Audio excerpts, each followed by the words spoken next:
Good morning మ్యాగజైన్కి స్వాగతం. ప్రముఖ దినపత్రికలో వస్తున్న వార్తల వెనకాల జరుగుతున్న పరిణామాలు చూద్దాం.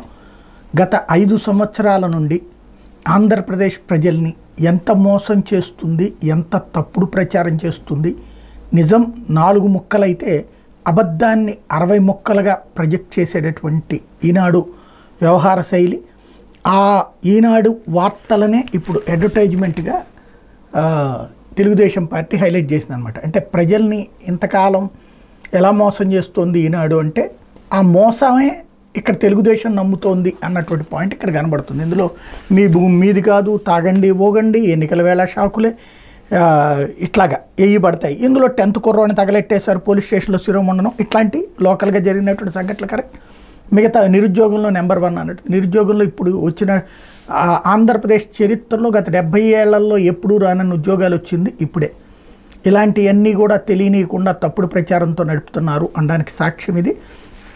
పూర్తి అడ్వర్టైజ్మెంట్. దీంట్లో గుర్తుపెట్టుకుని ఓటేయమని చెప్పేసి ఈనాడు వార్తలను చూసి గుర్తుపెట్టుకుని జనాల్ని ఓటేయమని తెలుగుదేశం అడుగుతోంది. ఇకపోతే ఫైనల్ అంశం ఇక ఇవాల్టితో జూలై 1న 7,000 రూపాయలు పింఛన్, నెలకు 4,000 పెంచుతాం, ఏప్రిల్ నుంచి అమలు, జూలైలో 3 నెలలు కల్పిస్తాం. తెలుగుదేశం పార్టీ అధినేత చంద్రబాబు హామీ. జగన్ బొమ్మతో ఉన్న పాస్ పుస్తకాల నకలను తగలబెట్టాలని పిలుపు. కూటమి మేనిఫెస్టోలో ఇచ్చిన ప్రతి హామీ నెరవేర్చే బాధ్యత మాది. ప్రజల ఆస్తిపై జగన్ కన్నుబడింది. 13న ఓటుతో బుద్ధి చెప్పండి. ఉండి, ఏలూరు, గన్నవరం, ఒంగోలు ప్రజాగళం సభల్లో చంద్రబాబు నాయుడు. ఏదైతే నిన్న ప్రధానమైనటువంటి అంశం 7,000 రూపాయలు పెంచినంటే 7,000 ఇచ్చేస్తున్నారనేటువంటి అమాయకత్వంతో ప్రజలకి ఇక్కడ హెడ్డింకుల రూపంలో చూపించడం, వార్తాపరంగా కూడా అదే ప్రొజెక్ట్ చేయడం. అంటే సాధారణ ప్రజలకి చదువు రానటువంటి వాళ్ళని, వృద్ధులైనటువంటి వాళ్ళని మోసం చేయడం. 7,000 అనేది ఇస్తానంది ఏంటంటే 4,000కి పెంచుతానన్నారు, నో డౌట్. ఈ 3 నెలలది కూడా కలిపి 3,000 ఎక్స్ట్రా ఇస్తాం అన్నటువంటి పాయింట్ ఇక్కడ అసలు లెక్క అది. ఇకపోతే ముఖ్యమంత్రి పదవికి జగన్ అనర్హుడు. ఈనాడు ఈటీవీ ఇంటర్వ్యూలో వివేకా సతీమణి సౌభాగ్యమ్మ, కుమార్తె సునీత, అవినాష్ని జగన్ ఎందుకు వెనకేసుకొస్తున్నారు, కేసు కాస్త ముందుకు కదిలితే పోలవరం అంటూ ఢిల్లీకి పరిగెందుకు, చంద్రబాబు సాయం తీసుకోవాల్సిన అవసరం మాకేంటి అంటూ మాజీ మంత్రి వైఎస్ వివేకానంద రెడ్డి హత్య కేసులో కీలక నిందితుడు కడపంపై అవినాష్ రెడ్డి అని సిబిఐ నిర్ధారించిన లోకమంతా కూడేకూస్తున్న ముఖ్యమంత్రి జగన్ ఆయన ఎందుకు వెనకేసుకొస్తున్నారని వివేకా భార్య సౌభాగ్యమ్మ, కుమార్తె సునీత ప్రశ్నించారు. జగన్కి హత్యతో ఏమైనా సంబంధం ఉందని, నిజాలు దాచిపెట్టాలని ఎందుకు ప్రయత్నిస్తున్నారని నిలదీశారు. ఇలాంటి వ్యక్తి ముఖ్యమంత్రి పదవికి అనర్హుడు అన్నారు. వివేక దారుణ హత్యతో భర్తను పోగొట్టుకున్న వైఎస్ సౌభాగ్యమ్మ, తండ్రిని కోల్పోయిన సునీత న్యాయం కోసం 4.5 ఏళ్లుగా ఒంటరి పోరాటం చేస్తున్నారన్నటువంటి వార్తని హైలైట్ చేశారు. అయితే కడప గడ్డపై కన్నీరు పెట్టుకున్న రాజన్న బిడ్డ, అన్న జగన్ మాటలపై భావోద్వేగానికి గురైన షర్మిల, చెల్లెల్ని వ్యక్తిత్వ హననం చేయించిన వ్యక్తిగా చరిత్రలో నిలిచిపోతారు వ్యాఖ్య. విలేకరుల సమావేశంలో షర్మిల కంటతడి పెట్టింది అన్నటువంటి ఒక ఫోటోని హైలైట్ చేశారు. అయితే ప్రజల జీవితాల్లో సంతోషమే చంద్రబాబు ఆకాంక్ష, పేదలకు యువతకు ఏదో చేయాలనే తపన ఆయనలో ఎప్పుడు ఉంటుంది. ఈనాడు ముఖాముఖిలో తెలుగుదేశం పార్టీ అధినేత చంద్రబాబు సతీమణి నారా భువనేశ్వరి అన్నటువంటి వార్తని హైలైట్ చేశారు. అయితే భాజపాకు ఏ టీం బాబు, బి టీం జగన్ చంద్రబాబులో ఎవరు కోటేసినా భాజపాకు వేసినట్లే. దేశాన్ని రక్షించే ఇండియా కూటమికి మద్దతు ఇవ్వండి. విజయవాడ బహిరంగ సభలో ఏఐసీసీ అధ్యక్షుడు మల్లికార్జున ఖర్గే. బీజేపీకి A team Chandrababu, B team Jaganmohan Reddy, వీరిలో ఎవరికి ఓటేసినా బీజేపీకి ఓటేసినట్టే. ఇండియా కూటమి అభ్యర్థులను గెలిపించి మీ భవిష్యత్తుకి మీరే నిర్దేశించుకోండి అని కాంగ్రెస్ అధ్యక్షుడు మల్లికార్జున ఖర్గే పిలుపునిచ్చారు. ఇండియా కూటమి పార్టీల ఆధ్వర్యంలో విజయవాడలోని జింకానా మైదానంలో శుక్రవారం నిర్వహించిన బహిరంగ సభలో ఆయన ప్రసంగించారు. చంద్రబాబుకు రాజకీయ పునాది వేసింది కాంగ్రెస్, జగన్ ఓనమాలు నేర్చుకుంది కాంగ్రెస్లోనే అని ఖర్గే చెప్పారు. ఖర్గే అన్నారు, దేశంలో అబద్ధాల మీద అబద్ధాలు చెప్పే వ్యక్తి మోడీ. స్విస్ బ్యాంకులో కాంగ్రెస్ నేతలకు చెందిన డబ్బు ఉందని ప్రచారం చేశారన్నటువంటి వార్తని ఇక్కడ ప్రధానంగా హైలైట్ చేశారు. ఆయన ఉపన్యాసాన్ని ప్రధానంగా టచ్ చేశారు. ఇకపోతే సాక్షి వచ్చేటప్పటికి పేదలకి నోటికాడ ముద్దలాగేసిన వీళ్ళేమో కంప్లీట్గా చంద్రబాబుకి సంబంధించి ఎగనెస్ట్గా వైఎస్ఆర్ కాంగ్రెస్ పార్టీ అడ్వర్టైజ్మెంట్. ఏదైతే చంద్రబాబు చెప్పిన హామీలు నెరవేర్చడు అని చెప్పేటటువంటి ప్రయత్నం. పేదల నోటికాడ ముద్దలాగేసినోడు రేపు పేదలకు మేలు చేస్తాడంటే నమ్ముదామా? పేదలకు అందుతున్న పథకాలు నిస్సిగ్గుగా అడ్డుకున్న చంద్రబాబుకి రేపు పొరపాటును ఓటేస్తే ఇంకెంత అరాచకం సృష్టిస్తాడో. అవ్వాతాతల ఉసురు పోసుకున్న బాబు, రైతు ద్రోహి బాబు అంటూ, విద్యార్థులను వదలని బాబు అంటూ ఇవన్నీ ఏదైతే 66.34 లక్షల మందికి అవ్వాతాతలకు 1వ తేదీన టంచనగా అందే పింఛన్ అందకుండా అడ్డుకున్నారు. అట్లాగే 34.41 లక్షల మంది రైతులకు ఇన్పుట్ సబ్సిడీని అడ్డుకున్నారు. అట్లాగే విద్యార్థులకు కూడా 9.44 లక్షల మందికి రావాల్సిన విద్యాదీవెనను అడ్డుకున్నారు.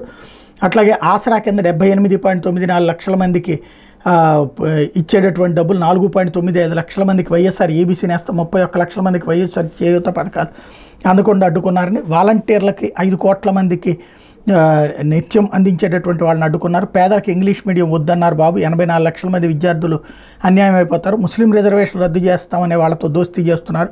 30 లక్షల మంది ముస్లింల పరిస్థితి ఏంటి, దళితులు దూరం దూరం, ఇది బాబు నయ్యం అంటూ పూర్తిగా రెచ్చగొట్టేటటువంటి కోణంలో ఒక అడ్వర్టైజ్మెంట్ ప్రొజెక్ట్ చేసుకుంది.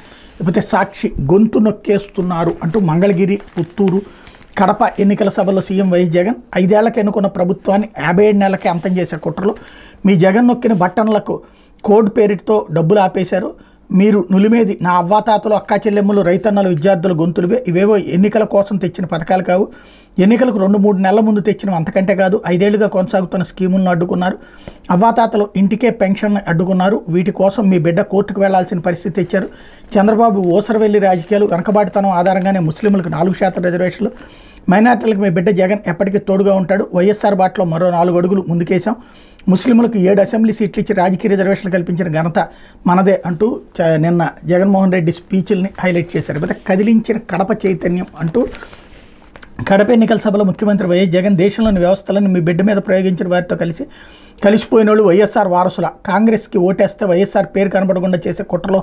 భాగస్థులమైనట్టే ఆ పార్టీకి ప్రజలు వైఎస్ఆర్ అభిమానులు ఏనాడో సమాధి కట్టారంటూ నిన్న భావోద్వేగంతో కూడిన స్పీచ్ని హైలైట్ చేశారు. అట్లాగే చంద్రబాబు షర్మిల మిలాఖత్ అంటూ టీడీపీ, బీజేపీ, జనసేన కూటమికి ప్రయోజనం చేకూర్చడానికి ప్రచారం, ముఖ్యమంత్రి వైఎస్ జగన్పై చంద్రబాబు గ్యాంగ్ చెబుతున్న విషయాన్ని వెదజల్లుతున్న పీసీసీ చీఫ్, చంద్రబాబు సూచించిన మేరకు అసెంబ్లీ, లోక్సభ స్థానాల కాంగ్రెస్ అభ్యర్థుల ఎంపిక, ప్రతిఫలంగా కడప లోక్సభ స్థానంలో షర్మిలకు టీడీపీ, బీజేపీ ఓట్ల బదలాయించేలా లోపాయకారి ఒప్పందం, అందులో భాగంగానే అక్కడ డమ్మీ అభ్యర్థిని బరిలోకి దించిన బాబు, చింతలపూడిలోనూ మిలాఖత్, టీడీపీ అభ్యర్థి, కాంగ్రెస్ అభ్యర్థి చట్టపట్టాలు, కుప్పం, మంగళగిరి, పిఠాపురం నియోజకవర్గాల వైపు కన్నెత్తి చూడని షర్మిల అన్నటువంటి వార్తని హైలైట్ చేశారు.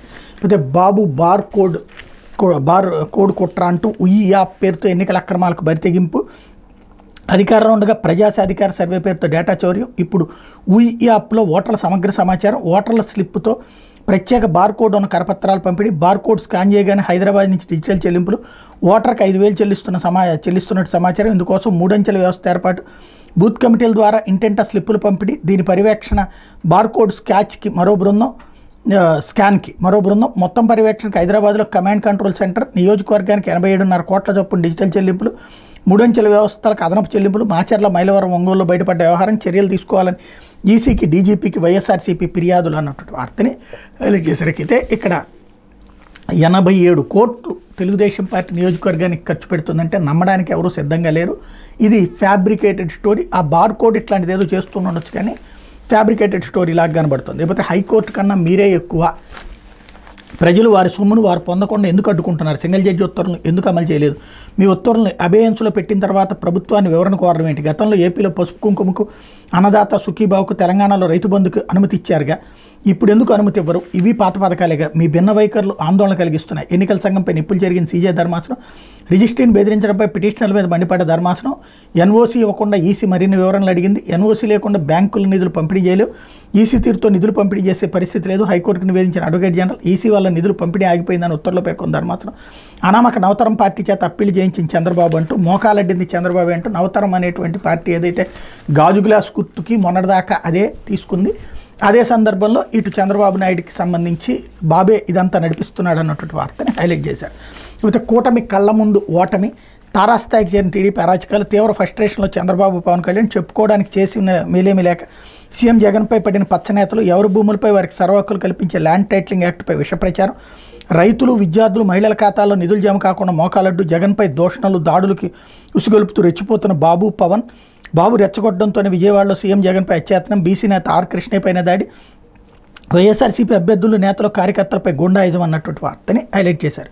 అయితే నేటితో ప్రచారానికి తెర, సాయంత్రం 6 గంటల నుంచి సైలెంట్ పీరియడ్, 48 గంటల పాటు మద్యం బంద్, సైలెంట్ పీరియడ్లో ఇతర ప్రాంతాల వ్యక్తులు ఎవరు ఉండకూడదు, పోలీస్ కేసులు ఉన్న ఏజెంట్గా నియమించుకోవచ్చు, రాష్ట్ర ఎన్నికల ప్రధానాధికారి ముఖేష్ కుమార్ మీనా స్టేట్మెంట్ని కూడా ఇక్కడ ప్రధానంగా హైలైట్ చేశారు. లేకపోతే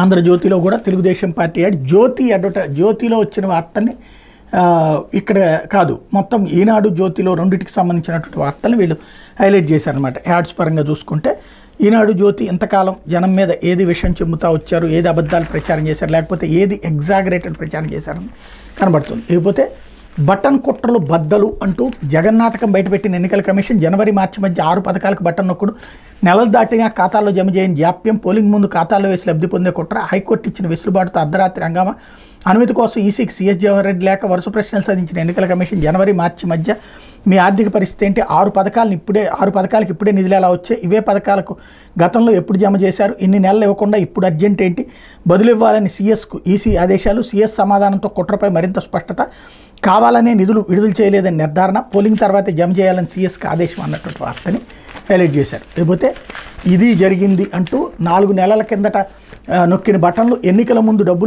డబ్బులేసి లబ్ధి పొందాలని జగన్ వ్యూహం, గురువారం ఉదయం నుంచి శుక్రవారం రాత్రి దాకా హైడ్రామా సాగిందిలా, గురువారం ఎప్పుడో నొక్కిన బటన్లకు ఇప్పుడు పోలింగ్ ముందు డబ్బులు ఇవ్వడం ప్రజాప్రతినిధి చట్టం, ఎన్నికల ప్రవర్తన నియమాలకు విరుద్ధమని ఈసీ స్పష్టం చేసింది. ఈసీ ఆదేశాలను శుక్రవారం వరకు నిలిపేస్తూ హైకోర్టు ఆదేశాలు ఇచ్చింది. 11, 12, 13 తేదీల్లో మాత్రం లబ్ధిదారుల ఖాతాల్లో వేయొద్దని ఆదేశించింది. హైకోర్టు ఉత్తర్వులతో వచ్చిన వెసులుబాటు నేపథ్యంలో బటన్ నొక్కుడు డబ్బులు వేసేందుకు అనుమతించాలని ఈసీకి జవహర్ రెడ్డి లేక, ఇప్పుడే డబ్బులు ఎందుకు వేయాలనుకుంటున్నారు, జనవరి నుంచి మార్చి మధ్య మీ ఆర్థిక పరిస్థితి సహకరించలేదా, వివరాలు చెప్పండి అని ఈసీ ఆదేశం. ఆర్థిక పరిస్థితి వివరిస్తూ ఈసీకి జవహర్ రెడ్డి మధ్యాహ్నం 2 గంటలకు జవాబు. హైకోర్టు సింగిల్ బెంచ్ తీర్పు అప్పీల్ని విచారించిన ధర్మాసనం ఈ సమయంలో ఉత్తర్వులు ఇచ్చిన ప్రయోజనం ఉండదనే అభిప్రాయంతో విచారణ వాయిదా. సాయంత్రం 7 గంటలకు సీఎస్ లేఖలో పొందుపరిచిన వివరాలను పరిశీలించిన ఈసీ నిధుల విడుదలలో జగన్ సర్కార్ కావాలని జాప్యం చేసినట్టు నిర్ధారణ, జనవరి నుంచి మార్చి వరకు బాగున్నా అప్పుడు ఎందుకు ఇవ్వలేదు, గతంలో ఎప్పుడు మే నెలలో డీబీటీ నిధులు ఇచ్చిన దాఖలాలు లేవు కదా, ఇప్పుడు మాత్రం అత్యవసరం ఏమైంది, పోలింగ్ ముగిశాకే డబ్బులు వేసుకోవచ్చని ఈసీ స్పష్టీకరణ. ఒక్కసారి గుర్తుకు తెచ్చుకుంటే లాస్ట్ ఎలక్షన్స్ అప్పుడు ఇచ్చింది ఎప్పుడు పసుపు కుంకుమ డబ్బులు కానీ అన్నదాత డబ్బులు కానీ కరెక్ట్గా ఏదైతే సంక్షేమ పథకాలకి అదే మన రుణమాఫీ డబ్బులు కూడా కరెక్ట్గా వేసింది ఎలక్షన్స్ ముందే. కాకపోతే అప్పుడు తప్పు చేశారని చెప్పిన వైసీపీ ఇప్పుడు అదే తప్పు చేయాలనుకుంది. కాకపోతే అప్పుడు రైట్ అని చెప్పినటువంటి జ్యోతి ఇప్పుడు తప్పు ఉంటుంది, అదే తేడా. లేకపోతే వెంకన్నని వాడుకున్నారంటూ ఇవాళ చిట్ట చివరి విషయాల్ని నింపేటటువంటి కార్యక్రమం నడుస్తుంది. అట్లాగే నీ కోసం త్యాగం చేశానని బైబిల్పై ప్రమాణం చేస్తే నేను డబ్బు పోస్ట్ అడిగానని ప్రమాణం చేయగలరా, జగన్కి షర్మిల సవాల్, నన్ను రాజకీయాలకు తీసుకొచ్చింది ఎవరు, పాదయాత్ర సమయంలో పార్టీ అంతా నా చుట్టూనే, రాజకీయ కాంక్ష ఉంటే వైసీపీని హైజాక్ చేయలేనా, అవినాష్ రెడ్డి చెప్పిన మాటలకు కన్విన్స్ అవ్వడానికి నువ్వెవరు, నువ్వేమైనా రాజ్యాంగమా, జగన్కి సూటి ప్రశ్నలు.